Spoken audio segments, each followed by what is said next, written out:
तो इस वक्त मैं मेरठ की सरदाना विधानसभा क्षेत्र में और आज मेरठ के वलीदपुर में बहुजन समाज पार्टी की बड़ी रैली हुई। ऐसी रैली जैसे किसी राष्ट्रीय नेता की होती हो, ऐसी रैली एक विधानसभा के प्रत्याशी ने करके दिखा दी। और आज से ऐसा लग रहा है कि भाई सरदाना विधानसभा क्षेत्र में जो राजनीतिक गर्मी है वो बढ़ गई है।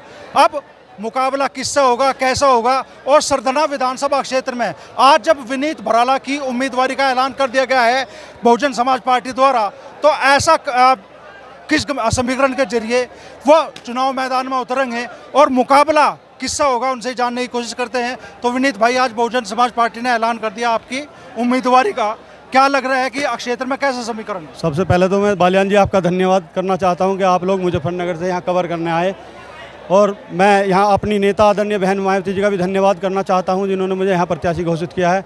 और सरदाना विधानसभा क्षेत्र का माहौल आपको दिखाई दे गया होगा भीड़ से। यहाँ के लोगों में इतना उत्साह जिस दिन से बसपा का नाम आया है, क्योंकि यहाँ के लोग इन दोनों लोगों से ऊब चुके हैं। 15 साल की राजनीति जिस तरह की हुई, क्योंकि यहाँ लोगों ने चौधरी चंद्रवीर सिंह जी की विधायकी देखी है, यहाँ लोगों ने स्वर्गीय रविंद्र पुंडीर जी की विधायकी देखी है। यहाँ लोग बदलाव चाहते हैं, यहाँ लोग पुराना दौर देखना चाहते हैं। मेरे पिताजी का दौर देखा है लोगों ने, जो भाईचारा और 36 बिरादरी में मेरे पिताजी ने बना के रखा था, वो दौर देखना चाहते हैं।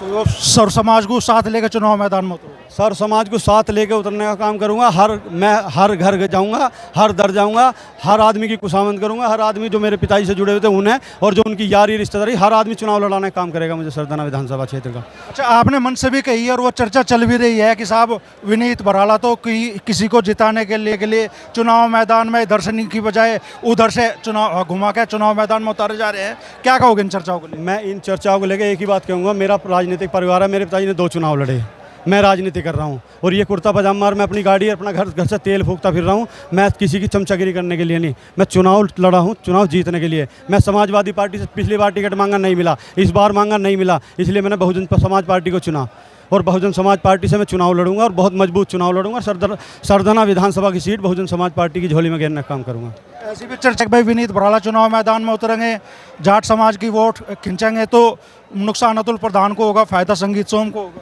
मैं किसी के नुकसान फ़ायदे से मेरा कोई मतलब नहीं है। किसे नुकसान होगा, किसे फ़ायदा होगा। मैं जाट समाज को, मैं दलित समाज को, मैं और समाजों को, सबको साथ जोड़ के, मैं मुस्लिम समाज को भी, मैं सरदाना क्षेत्र को जीतना चाहता हूँ। मैं जीतने के लिए चुनाव लड़ रहा हूँ। मैं सरदाना क्षेत्र को किसी भी कीमत पर जीत के जाऊँगा। करीब 15 सालों से कई योजनाओं से यहाँ 2 ही लोगों के बीच में मुकाबला हो रहा है, अतुल प्रधान और संगीत सोम।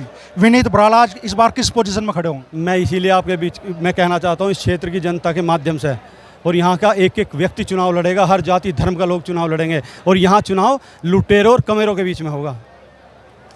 लुटेरों और कमेरों के बीच में, ये शब्द क्यों इस्तेमाल करा आपने? जिस तरह का कि इस क्षेत्र की हालत कर दी लोगों ने, उल्टा सीधा सामान बांट रहे हैं लोगों को। ये पैसा कहाँ से आ रहा है, कोई हिसाब है?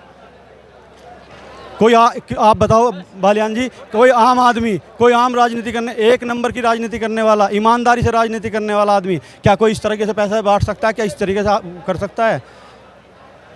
लोगों ये आरोप किस पे? दोनों पे ही है। दोनों की हालत देख लो। सरदाना विधानसभा का चुनाव प्रधानी का चुनाव बना दिया इन्होंने।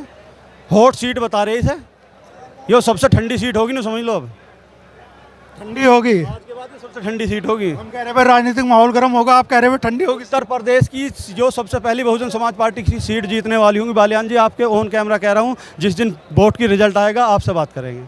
चलिए, आखिरी सवाल मैं आपसे करना चाहूँगा, चूंकि सरदाना पे वेस्ट यूपी के लोगों की नज़रें होंगी, विनीत भराला किससे मुकाबला मान रहे हैं अपना, संगीत सोम से या अतुल प्रधान से? मेरे हिसाब से तो दोनों से कोई से मुकाबला नहीं है। एक तरफा जीत है सरदाना में, एक तरफा जीत। और समाजवादी पार्टी तो 3रे नंबर पर है। उसका रीजन है, पिछली बार दलित समाज ने भरपूर वोट दिया था, दलित समाज 1 वोट नहीं देगा। जाट समाज ने भरपूर वोट दिया था, लोकदल गठबंधन था, और बड़े नेता भी कोई मदद कर रहे थे। इस बार 1 वोट नहीं मिलेगी जाट समाज में से भी। 50,000 वोट होगी यहीं से ही। और मुस्लिमों में से एक तरफा 100% वोट मुस्लिम समाज ने दिया था अतुल प्रधान को। वे वोटों में से जितनी वोट मुझे मिलेंगी, 15,000, 20,000, 25,000 लोग तो 30-30,000 कह रहे हैं। वो चचा खड़े हैं हमारे, देखो, मुस्लिम समाज से। बहुत बढ़िया वोट मुस्लिम समाज से मिलेंगी। और जिस दिन जाट और दलित यहाँ का खड़ा होगा, और आज खड़ा दिखाई दे गया, अब देखना मुस्लिम किस तरीके से पलटे मारता है। 70% मुसलमान बहुजन समाज पार्टी की तरफ खड़ा होगा। और इसीलिए मैं कह रहा हूँ कि यहाँ किसी से मुकाबला नहीं है। तो आपके हिसाब से मुकाबला आपका संगीत सोम से होगा, अतुल प्रधान 3रे नंबर? हाँ, जो भाजपा से लड़े वो दूसरे नंबर पर रहेगा। हाँ, लेकिन अंतर बहुत होगा, क्योंकि मुझे ठाकुर समाज में से वोट मिलेंगे। मेरे परिवार के लोग जुड़े हैं, पारिवारिक बिल्कुल, और ऐसे ऐसे भाई हैं जो सब कुछ छोड़ सकते हैं, अपने परिवार को छोड़ सकता है। मेरा सगा भाई मुझे छोड़ सकता है, वे नहीं छोड़ सकते मुझे। ये तो बड़ी बात अतुल विनीत भराला ने आज कह दी है। वो कह रहे हैं कि भाई अतुल प्रधान या संगीत सोम मुकाबला किसी के साथ नहीं है, एक तरफा जीत है।